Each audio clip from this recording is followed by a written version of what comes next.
Hi everybody, today I am going to be doing a TBR video, which is something that I don't normally take part in because I don't like putting restrictions on myself, and it's probably why I've never taken part in like read-alongs and stuff, is because I don't like reading from a set list of books. I just like picking up whatever book I feel like it on the day and reading it. However, this month, this coming November, there is a kind of challenge, I suppose, that I really wanted to be a part of. This is going to be run by Gemma from Nonfic Books and Olive from A Book Olive. I'll link their channels down below. They are both fantastic YouTubers and they both primarily read non-fiction, and that's what the challenge in November is about, non-fiction November. I do read the odd bit of non-fiction now and again, but it's not something I'm very well read in, and this is something that I really want to change. People have such a strange perception of non-fiction. They think it's quite difficult to read as opposed to fiction, or they think it's quite boring to read, whereas I've read some amazing non-fiction books. So this month I really wanted to take part in it. There aren't challenges as such. There are 4 categories of books to read.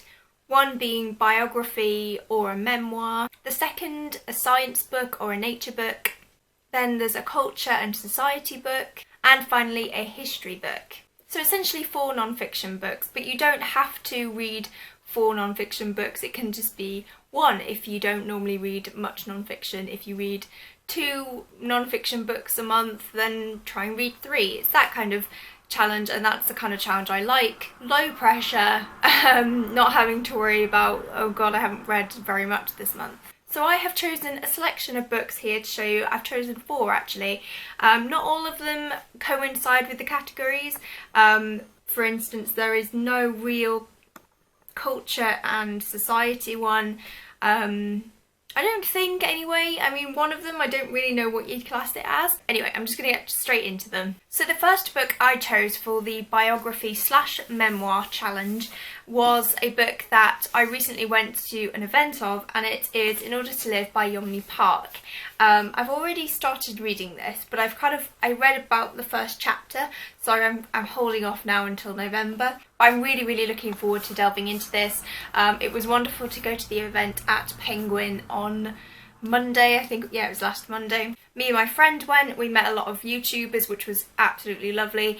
We met Yeon-mi herself, and she was so sweet and lovely and very funny as well, and heard her talk, which made me really excited for the book. So I'm really looking forward to this. It's the story of Yeon-mi, who escaped from North Korea when she was very young. I don't really know a lot about North Korea actually. I'm quite ignorant, I suppose, but I'm really looking forward to it. And like I say, I think it helped kind of hearing Yeon-mi talk about it personally, and I'm really looking forward to this. I think it's going to be a really good read, as well as kind of sad. The second book I chose was for the science or nature category.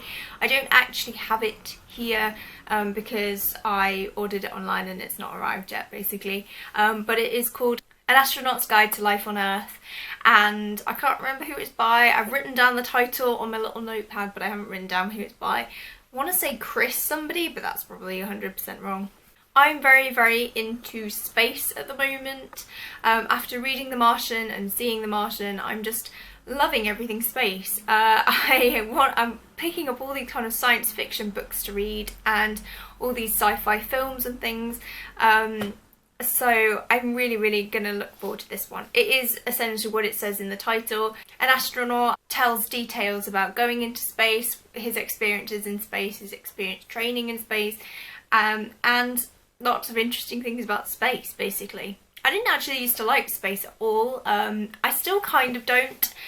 It both fascinates me and terrifies me. The idea of space to me is just so scary, but I'm still looking forward to it. I think it's going to be a really good read, and again, quite short, so I think I'm going to get through it quite quickly. The next book is one that I am so excited about.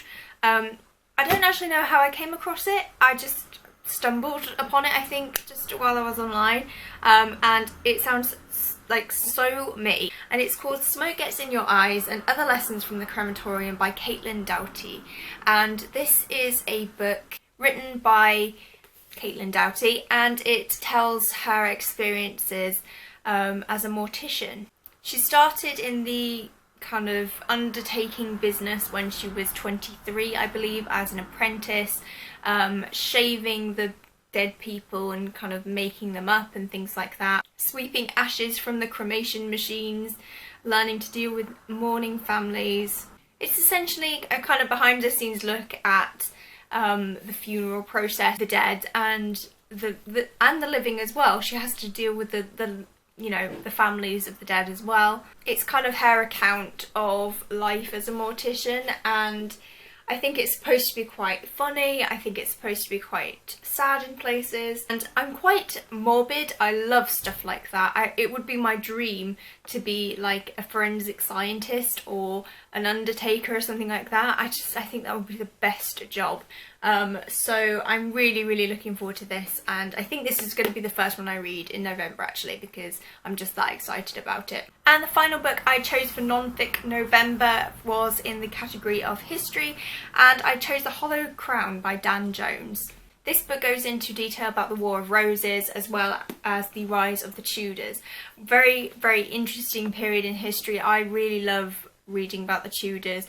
Anne Boleyn is particularly a woman of history that I really love reading about, or love any kind of films or documentaries about anything like that. I really enjoy.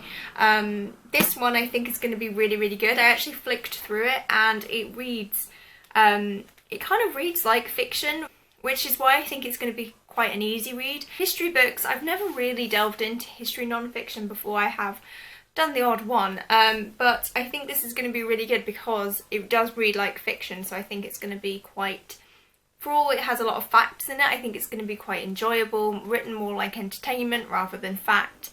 If anybody has read this, any of these books really, but especially this one, then please let me know what you think. I think I'm really going to like it. As I say, the Tudor period is a period in history that I really love, so I think I'm really going to like this. So those are my non-fiction reads. Imagine the last one, like there, and those are the reads that I'm going to try and read in November. I don't know if I'll get all of these read. I hope so. 4 books in a month is doable even for me. As I mentioned earlier, I will include all channels down below. I will also include the Goodreads page of this read along thing if you want to take part yourself. If you do, then please let me know what non-fiction books you plan on reading. If you guys have read any of these books, then do let me know, and I will hopefully see you for a wrap up where I talk about how much I love these lovely books. Thank you so much for watching, and I will see you in the next video. Bye!